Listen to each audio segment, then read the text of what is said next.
chance d'avoir eu un matou à la maison et il n'a pas vraiment le mode d'emploi pour leur plaire. Sa vie bascule le jour où disparaît Tamako, une charmante chatte de gouttière qu'il croisait tous les matins. Parti à sa recherche, Kensuke va faire la rencontre de Jin Nekoya, un maître chat qui comprend parfaitement le langage félin. Désormais, le lycéen fera tout pour devenir le disciple de Jin, quitte à accepter les défis les plus improbables et enfin se faire aimer des chats. Donc voilà, on suit 3 personnages dans cette saga. Kensuke, on suit aussi une amie avec qui il est au lycée qui va en fait le suivre un moment quand elle le voit dans la rue et découvrir qu'il s'occupe des chats dans la rue parce qu'il adore les chats mais qu'il ne peut pas en avoir.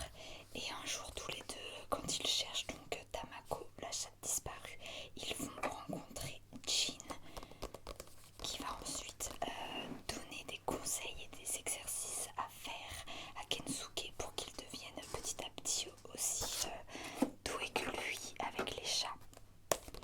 Donc j'ai adoré, franchement ça donne trop envie de lire la suite. Ensuite j'ai lu le 4e et dernier tome de La femme de ménage. Donc La femme de ménage se marie, qui en fait n'est pas un 4e tome comme je l'ai découvert ensuite. Alors je voudrais vous lire le résumé mais je l'ai eu chez Momox et il m'énerve à toujours mettre les étiquettes sur les résumés. J'ai réussi. Donc aujourd'hui est censé être le plus beau jour de la vie de Millie. La femme de ménage se marie. Alors oui, si vous n'avez pas lu les 2 premiers, je vous conseille de passer ce passage parce que ça va spoiler. Donc la femme de ménage se marie avec Enzo, l'homme de ses rêves, et rien ne peut cacher son bonheur.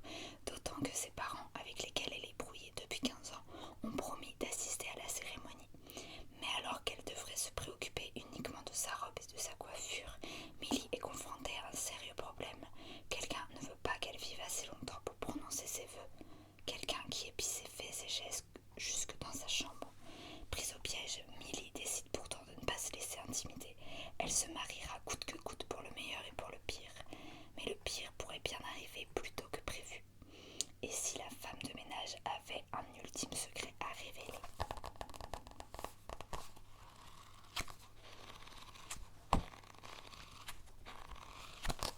Donc je lui ai fait une chronique comme pour les précédents. Donc La femme de ménage se marie de Freda McFadden. En illustratrice j'ai trouvé juste des initiales en fait, DR. Il fait 107 pages, genre fiction, nouvelle, histoire courte, mots-clés, mariage, menace avec un S, mort, violence, amour, famille. Je l'ai lu le 13 juillet, du 13 juillet au 14 juillet. J'ai mis 2,5 sur 5. Je comprends mieux le titre et ce n'est pas un tome 4 mais un entre 2 et 3 parce que oui, j'ai attendu super longtemps pour le livre parce que je n'avais pas le tome 3, j'ai dû attendre qu'il soit disponible à la bibliothèque. Donc j'ai attendu 1000 ans pour ensuite lire celui-ci pensant que c'était un 4. Et en fait ça se déroule entre le 2 et le 3 et vous pouvez soit le lire entre le 2 et le 3 soit en dernier. Mais donc j'aurais pu le lire en attendant le 3 parce qu'en fait il a été écrit par l'autrice parce que les fans en demandaient plus en fait entre le tome 2 et le tome 3. Comme je vous l'ai dit dans mes précédentes vidéos, il y a un gros laps de temps, ce que moi j'ai trouvé très bien, sinon je trouve que ça aurait été d'autant plus répétitif et peut-être moins agréable le tome 3. Mais apparemment il y a des lecteurs et lectrices qui ont trouvé que c'était un trop grand laps de temps entre les deux et qui voulaient quelque chose en plus. Donc elle a écrit un tout petit, un peu une nouvelle voilà qui se passe entre les deux pour que pour qu'il y ait un petit truc sur ce laps de temps quoi. Donc c'est pas nécessaire spécialement à l'histoire. Certaines personnes d'ailleurs trouvent nul qu'elle ait écrit ce livre là en plus, que c'est vraiment juste pour qu'elle gagne des sous en plus. Moi je trouve pas ça nul, c'était pas une lecture nulle, c'est sûr que c'est moins passionnant que les autres et que c'est pas hyper utile mais c'est pas non plus désagréable. Donc vous pouvez le lire quand vous voulez, enfin après le 2 quand même. Mais du coup si vous le lisez à la toute fin, vous êtes spoilé de certaines choses. Par exemple il parle de, déjà on sait qui est le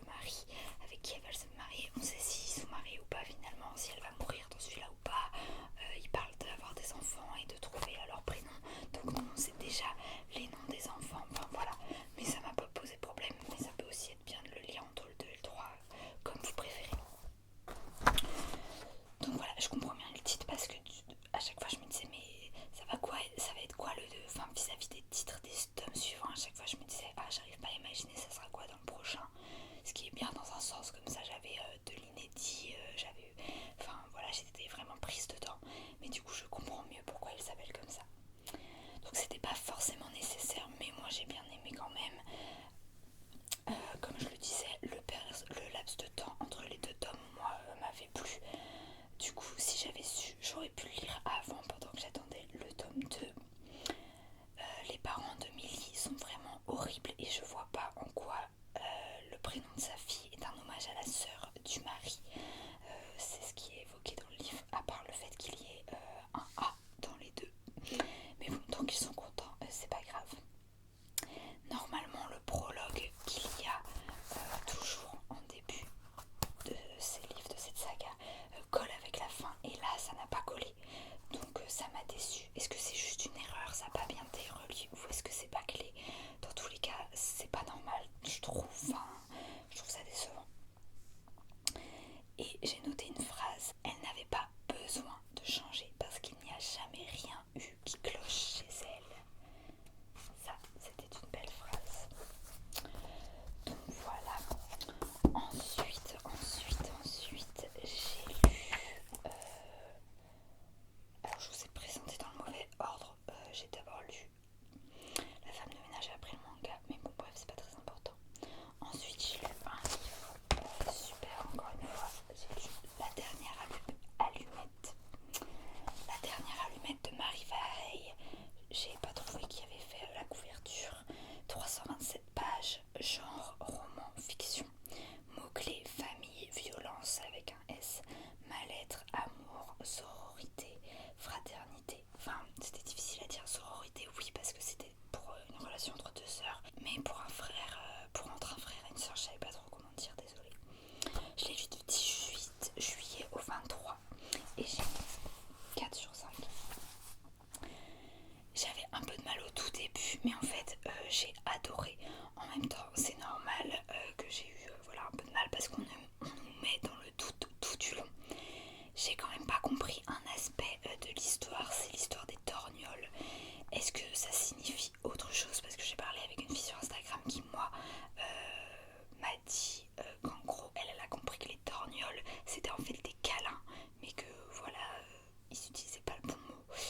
Donc est-ce que c'est ça, ça signifie autre chose, ou est-ce que le frère mettait des torgnoles à sa soeur quand elle était petite et il s'est amélioré avec le temps? C'est mieux que rien, mais quand même, c'est pas ouf. En tout cas, j'ai trouvé que ce livre, je pense, vu que je ne suis pas concernée dans la vraie vie, je pense que ça décrit bien le processus par lequel les victimes de violences passent. C'est horrible, mais super bien écrit, et il y a plein de belles phrases.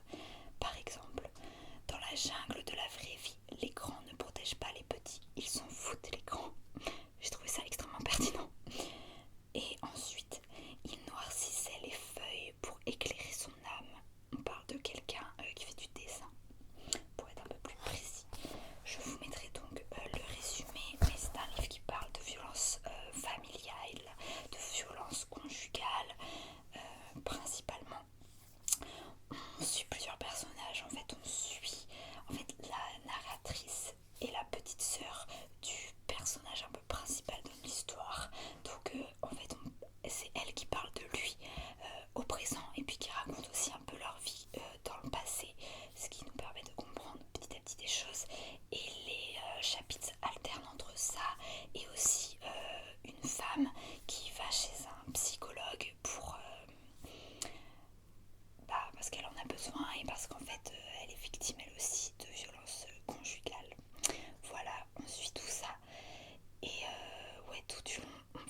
fait quand vous lirez le tome 6, pendant tout le tome 6 j'étais là mais ça va jamais réussir en si peu de pages à être terminé l'histoire, et j'ai donc compris pourquoi.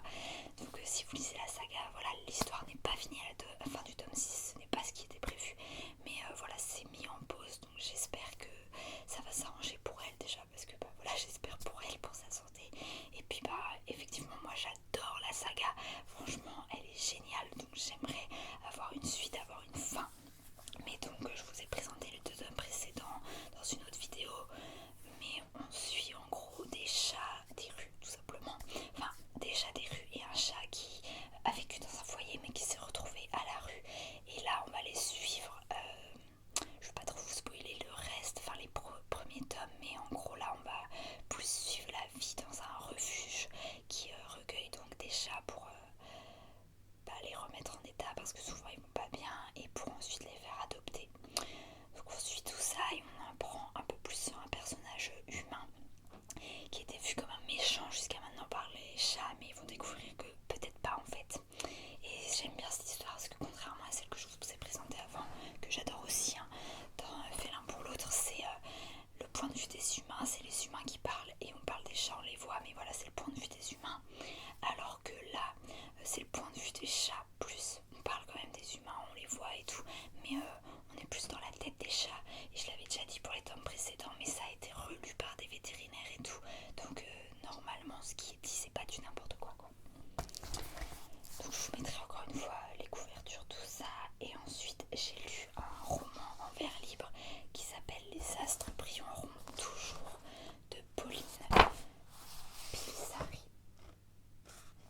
à qui j'ai mis 2,5 sur 5. Alors en vrai quand je l'ai commencé, mais dès les premières phrases, enfin dès les premières pages, il y avait des phrases magnifiques, donc je me suis dit ça commence super bien, mais c'est par la suite que c'était un peu moins bien, ce qui n'empêche qu'il y a des phrases magnifiques et que c'est très bien écrit.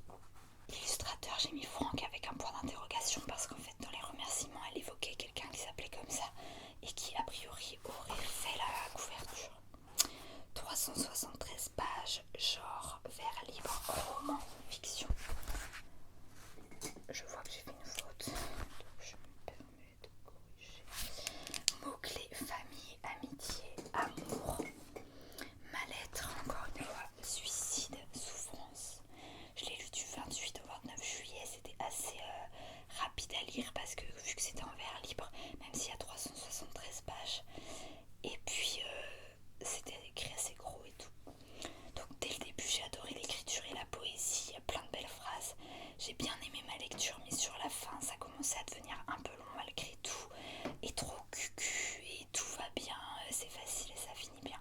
Donc c'est finalement ça qui m'a fait baisser ma note. Et en exemple de jolies phrases, j'ai marqué, enfin jolies, en tout cas qui me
du 14 pour ne pas oublier, donc là je le refais.